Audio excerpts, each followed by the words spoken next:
नमस्कार दोस्तों। बात है आज से 3000 साल पुरानी, लगभग 1000 बीसीई की। इस समय किंग सोलोमन यहूदियों के लिए एक मंदिर बनवाता है, जिसे कहा जाता है द फर्स्ट टेम्पल। दोस्तों, आज मैं बात करने जा रहा हूँ इज़राइल और फ़लस्तीन के इस कॉन्फ्लिक्ट के बारे में, जो भी आप न्यूज़ में देख रहे होंगे कि इज़राइल और हमास की जंग जारी है। दोस्तों, इज़राइल और हमास की जो लड़ाई जारी है, वो आप न्यूज़ में तो डेली देख ही रहे होंगे। लेकिन मैं आज इसके ऊपर मैं भी एक सीरीज़ बनाने जा रहा हूँ, जिसका आज मेरा फर्स्ट वीडियो है। लेकिन मैं आपको शुरुआत से शुरू करूँगा दोस्तों कि इस धर्म की शुरुआत कहाँ से हुई, ये कितना पुराना है, इसका इज़राइल से क्या संबंध है और पैलेस्टीनियन कौन है, उनका कॉन्फ्लिक्ट क्या है। अगर हम ग्रास रूट लेवल से समझेंगे, तो हम एक्चुअल में समझ पाएँगे कि ये मुद्दा क्या है।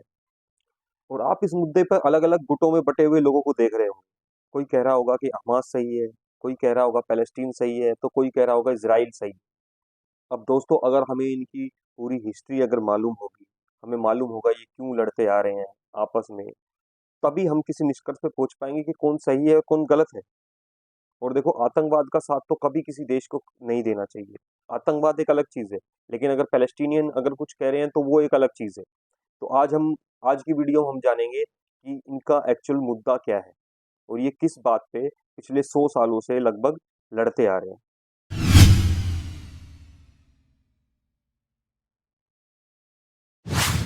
तो आइए दोस्तों, शुरू करते हैं आज का वीडियो। मेरा नाम है अनिल कुमार। दोस्तों, आज जहाँ पर इज़राइल मौजूद है, वहाँ पे हज़ारों साल पहले एक इलाका मौजूद होता था, जिसका नाम था कनान। इसको कनान देश कहा जाता था। ये रीजन किंगडम ऑफ जूडा के अंदर आता था और यहाँ पर यहूदी लोग रहा करते थे। और यहाँ पर यहूदियों का एकमात्र मंदिर मौजूद था, जिसे द फर्स्ट टेम्पल कहा जाता था। और ये आज से लगभग 1000 बीसीई में बनाया गया था, आज से लगभग 3000 साल पहले।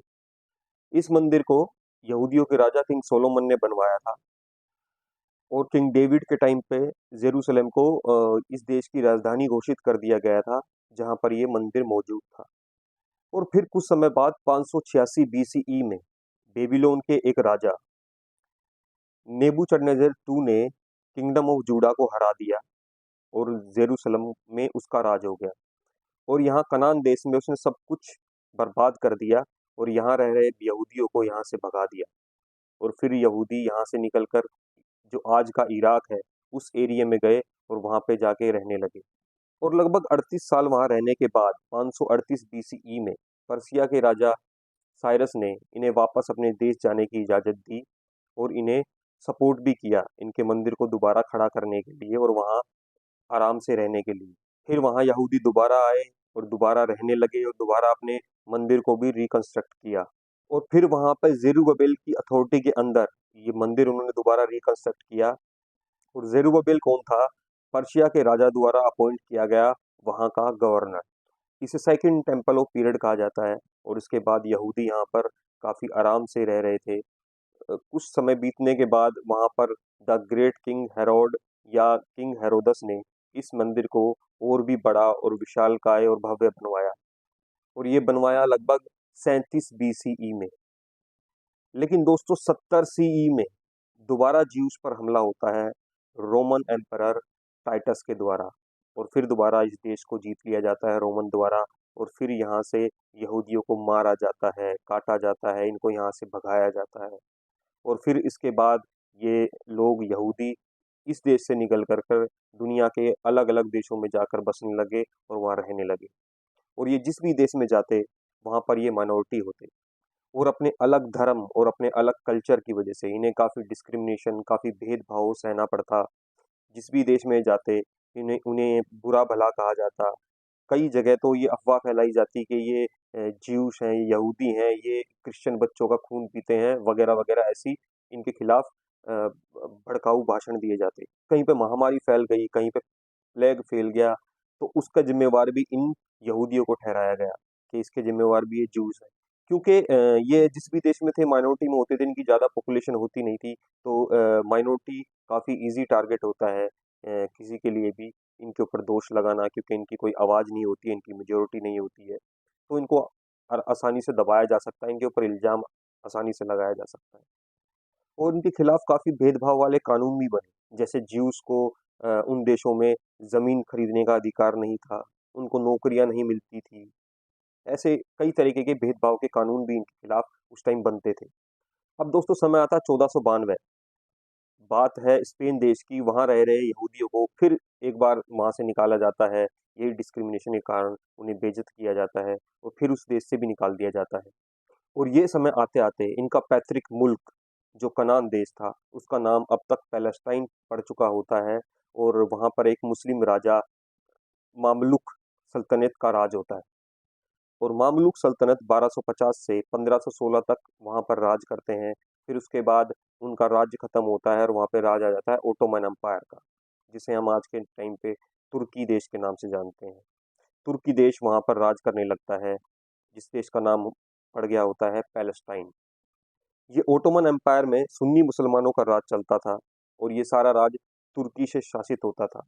लेकिन दोस्तों ध्यान देने वाली बात ये है कि अभी भी वहाँ पर यहूदी रह रहे थे, जो उनका पैतृक देश था, कनान से जो पैलेस्टाइन हो गया था, वहाँ पे काफ़ी कम मात्रा में यहूदी थे, लेकिन अभी भी वहाँ पर यहूदी रह रहे थे और ये अपने ही देश में माइनॉरिटी बन के रह गए थे। जो बाहर के देशों में जो यहूदी रह रहे थे, वहाँ पे तो माइनॉरिटी थे ही, लेकिन जो इनका अपना देश था पुराना, उसमें भी ये माइनॉरिटी बन के ही रह गए थे।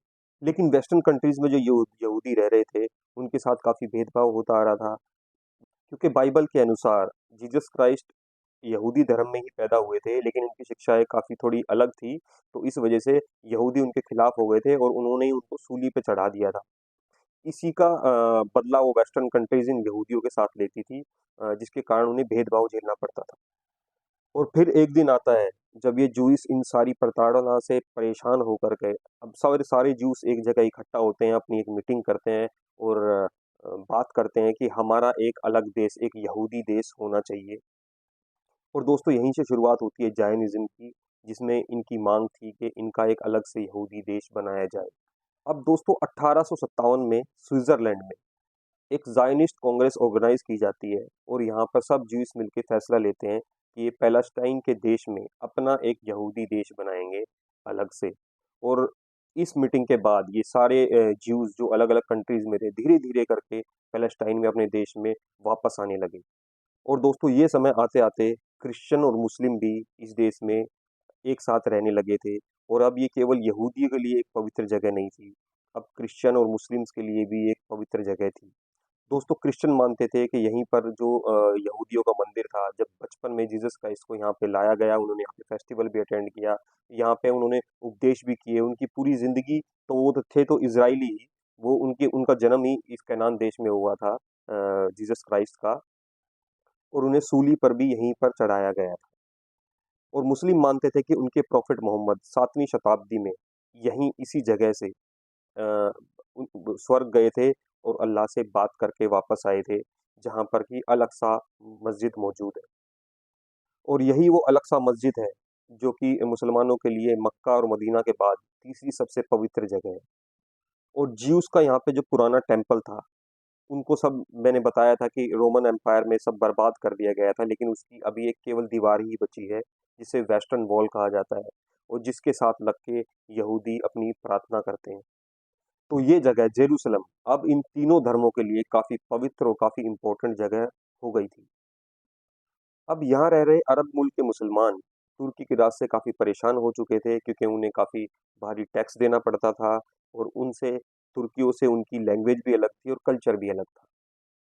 अब दोस्तों टाइम आता है 1914 और वर्ल्ड वार 1 स्टार्ट हो जाती है और इस समय ओटोमन एम्पायर के खिलाफ लड़ रहे थे फ्रांस और यूके। और फ्रांस और यूके यहाँ रह रहे मुसलमानों को भी उकसाते हैं और कहते हैं कि वो ओटोमन एम्पायर के खिलाफ बगावत करे, उनका साथ दे। अगर ओटोमन एम्पायर हार जाता है, तो वो उनके लिए एक अलग देश वहाँ पर बना के देंगे और जिसे वो यानी कि यूके और फ्रांस सपोर्ट करेंगे।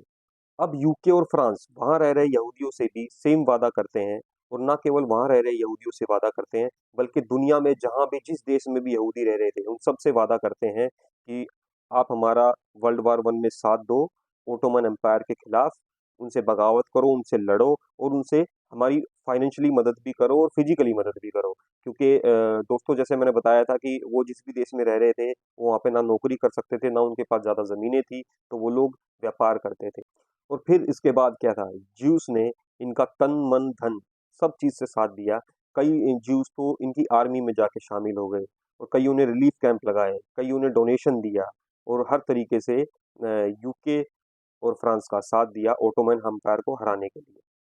इनफैक्ट कई थ्योरिस्ट तो कहते हैं कि उन्होंने अमेरिका के प्रेसिडेंट को काफ़ी फोर्स किया था वर्ल्ड वार वन में शामिल होने के लिए और ओटोमन एम्पायर को हराने के लिए। लेकिन अमेरिका अपना इंटरेस्ट देखते हुए अपनी सहूलियत से 1917 में ही वर्ल्ड वार वन में शामिल हुआ था। लेकिन उससे पहले ही 1916 में यूके और फ्रांस ने साइक्स पिको एग्रीमेंट साइन कर लिया था, जिसके तहत अ, अगर वो ओटोमन एम्पायर से जीत जाते हैं तो मिडिल ईस्ट के हिस्से को ये दोनों देश आपस में बांट लेंगे। लेकिन दोस्तों, देखा जाए तो यूके और फ्रांस ने अभी तक अपना वादा निभाया नहीं था। वो वर्ल्ड वार वन में जीत भी गए थे, लेकिन उन्होंने ऐसे कोई अलग अलग देश नहीं बनाए थे। अब उनका उन्हीं का राज था। लेकिन लेकिन यहूदियों ने अब ये मान लिया था कि ये अब उनका ही देश है और वो अलग अलग देशों से यहाँ पे आके रहने लगे थे। वो इसे दोबारा से अपना ज्यूस देश बनाने के लिए रेडी हो गए थे। अब ये सारी चीज़ देख के कि अलग-अलग देशों से ये ज्यूस पैलेस्टाइन में दोबारा वापस आ रहे हैं, तो वहाँ रह रहे अरब मुस्लिम्स ने इस पे नाराज़गी ज़ाहिर की और उनको इससे काफ़ी दिक्कत थी। लेकिन अभी ये सब चल ही रहा था कि 1939 में वर्ल्ड वार 2 स्टार्ट हो गया। अब दोस्तों, यहाँ यूरोप में दोबारा इन यहूदियों के खिलाफ एथनिक क्लींजिंग चालू हो जाती है। इन्हें मारा जाता है, पीटा जाता है, काटा जाता है और आप अ, हिटलर को तो जानते ही होंगे कि वो कितने बड़े नफ़रती थे यहूदियों को लेकर के। उन्होंने एक बहुत बड़ा नरसंहार किया था यहूदियों के खिलाफ और इसमें लगभग 60 लाख यहूदियों को हिटलर ने मौत के घाट उतार दिया था, जिसे ज्यूस होलोकास्ट भी कहा जाता है। इसमें इन 60 लाख लोगों में बच्चे, बूढ़े, औरतें और जवान सब लोग शामिल थे। अब इतनी सारी चीज़ें सहने के बाद ये यहूदियों को लगा अब इनका और कोई भी देश नहीं है, उनका केवल पुराना उनका पैतृक देश पैलेस्टीन ही है, जहाँ पर वो जाके रह सकते हैं और जिसे अपना देश वो कह सकते हैं और जहाँ पर कि उनके पूर्वज भी रहा करते थे, ये इनकी हिस्टोरिकल जगह भी थी। और अब सारे अलग-अलग देशों से इंक्लूडिंग जर्मनी, सारे यहूदी सब देशों को छोड़ कर के पैलेस्टाइन की तरफ आने लगते हैं। अब इस ग्राफ में आप ये सब देख सकते हैं दोस्तों कि वर्ल्ड वार 2 से पहले पैलेस्टाइन में यहूदियों की जनसंख्या क्या थी और वर्ल्ड वार 2 के बाद जनसंख्या कितनी बढ़ गई थी। और 1947 आते-आते वहाँ पर यहूदियों की जनसंख्या 33% तक हो गई थी। अब वर्ल्ड वार 2 खत्म हुआ, अलाइड पावर जीत गए, लेकिन ये युद्ध खत्म होते-होते यूके और उसके सहयोगी देश काफ़ी हताश और परेशान भी हो चुके थे और वो फाइनेंशियली लॉस में भी काफ़ी थे। लेकिन दोस्तों, अब समय बदल रहा था। अब वेस्टर्न में सारी कंट्रीज़ अपने आप को डेमोक्रेटिक और मानवाधिकार के साथ खड़ी हुई कंट्रीज़ मानने लगी थी और वो किसी भी देश को अब गुलाम रखे नहीं रहना चाहती थी। दोस्तों, 1945 में यूएन की स्थापना हुई थी ताकि फ्यूचर में ऐसे कभी युद्ध दोबारा किसी देश को देखने की ज़रूरत ना पड़े और वहाँ के नागरिक अपनी बात रख सकें, किसी भी मसले को बातचीत से हल किया जा सके। इसीलिए यूएन की स्थापना हुई थी। अब ज्यूस के खिलाफ इतनी प्रताड़ना हुई थी, उन्हें इतना सब झेलने को मिला था। अब उनकी एक डिमांड थी कि उनका एक अलग से यहूदी देश हो, जो कि वाजिब भी था। और अब यहाँ रह रहे अरब्स कहते हैं कि यूके और फ्रांस ने अपना वादा नहीं निभाया। उन्होंने कहा था हमारा एक अलग अरब नेशन वो बना के देंगे, वो हमारा अलग नेशन बनाने के लिए छोड़ो, बाहर के लोगों को यहाँ ला कर के बसा रहे हैं। उनका कहना था कि ज्यूस के खिलाफ जो भी प्रताड़ना, जो भी अत्याचार हुए हैं, वो हमने तो नहीं किए ना, वो इनका हर्जाना क्यों भुगते? वो पैलेस्टाइन को एक अलग, एक अरब मूल का मुस्लिम देश बनाना चाहते थे और उनकी ये मांग थी। लेकिन दुनिया और यूके के सामने ये दलील काफ़ी नहीं थी, तो उन्होंने ज्यूस की दलील को सुनते हुए पैलेस्टाइन को ज्यूइश नेशनल होम घोषित कर दिया। तो दोस्तों, अब यूएन ने सोचा कि इसका क्या हल निकाला जाए, क्योंकि मानवाधिकार तो दोनों के लिए समान होने चाहिए। तो यूएन ने इसका हल निकाला टू स्टेट पॉलिसी, जिसमें कि पैलेस्टाइन का आधा हिस्सा वो अरब्स को देंगे और आधा हिस्सा ज्यूस को देंगे, जिससे कि दोनों अपना अलग-अलग मुल्क बना सकें। यूएन ने प्लान बनाया कि एक हिस्सा ज्यूस का होगा जिसे इज़राइल कहा जाएगा, और एक हिस्सा मुस्लिम्स के लिए होगा जो पैलेस्टाइन कहा जाएगा। और जो जेरूसलम है वो किसी के अंडर में नहीं होगा, उस पे डायरेक्ट यूएन कंट्रोल करेगा, क्योंकि वो तीनों धर्मों के लिए एक इम्पोर्टेंट जगह थी। लेकिन दुनिया में और भी काफ़ी देश थे जिनको ये यूएन का प्लान पसंद नहीं आया था, और वो चाहते थे कि ये देश एक ही रहे और यहाँ पे डेमोक्रेटिक सरकार बने और यहाँ पे सभी धर्मों के लोग मिलजुल कर रहें। लेकिन कुछ अरब देश थे, वो चाहते थे कि पैलेस्टाइन एक अरब मुल्क, एक मुस्लिम कंट्री ही बने। तो 29 नवंबर 1947 को ये यूएन में टू स्टेट का प्लान पास हो जाता है, लेकिन ये वहाँ के अरब्स को मंजूर नहीं था। तो अगले ही दिन वहाँ के अरब्स और ज्यूस में एक जंग छिड़ जाती है। लेकिन जूइश अरब से काफ़ी ज़्यादा सक्षम थे युद्ध की प्रणाली में, क्योंकि 1920 से ही वो कोशिश कर रहे थे उनका देश बने, अलग देश बने, और वो काफ़ी युद्धों में भी शामिल हुए थे, उन्हें एक्सपीरियंस था जंग का भी। उन्होंने और अलग-अलग देशों से ज्यूस को इकट्ठा करना शुरू किया, उन्होंने हथियार मंगवाए और ये जंग जारी की, और ज्यूस को रिप्रेजेंट करने लगे। इसमें उनको पश्चिमी देशों का भी समर्थन हासिल था, उनके ऊपर कोई आवाज़ उठाने वाला नहीं था। लेकिन इस लड़ाई में ज्यूस लड़ाके भारी पड़ते हैं अरब मुस्लिम्स पर, और 14 मई 1948 को अपने देश इज़राइल को घोषित कर देते हैं एक इंडिपेंडेंट यहूदी देश। और फिर दोस्तों कहानी यहीं नहीं रुकती। ये जब घोषित करते हैं अपना देश, तो उसके अगले ही दिन 15 मई 1947 को पैलेस्टाइन के साथ मिलकर बाकी के सारे अरब देश इज़राइल पर हमला कर देते हैं। और उनके फ्रंट में 5 कंट्रीज़ रहती हैं, इजिप्ट, ईरान, सीरिया, जॉर्डन और लेबनान, और जिसे फर्स्ट इज़राइली अरब वॉर भी कहा जाता है।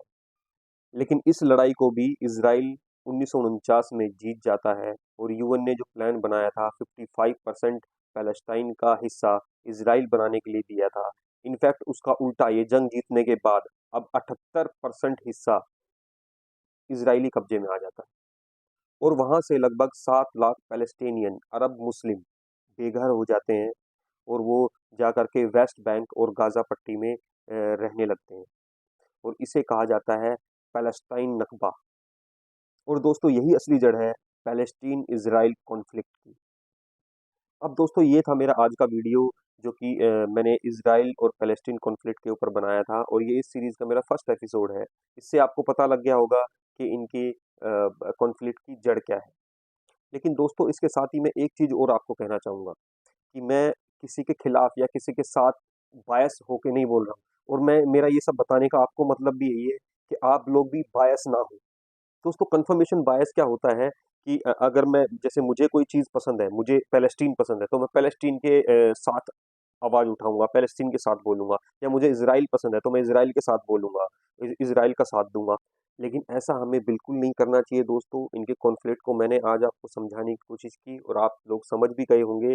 हमें सबसे पहले किसी देश का साथ या किसी धर्म का साथ देने से पहले इंसानियत का साथ देना होता है। अब मैं 2 चीज़ें यहाँ पे कहूँगा, क्या जो हमास ने किया इज़राइल के खिलाफ, क्या वो सही था?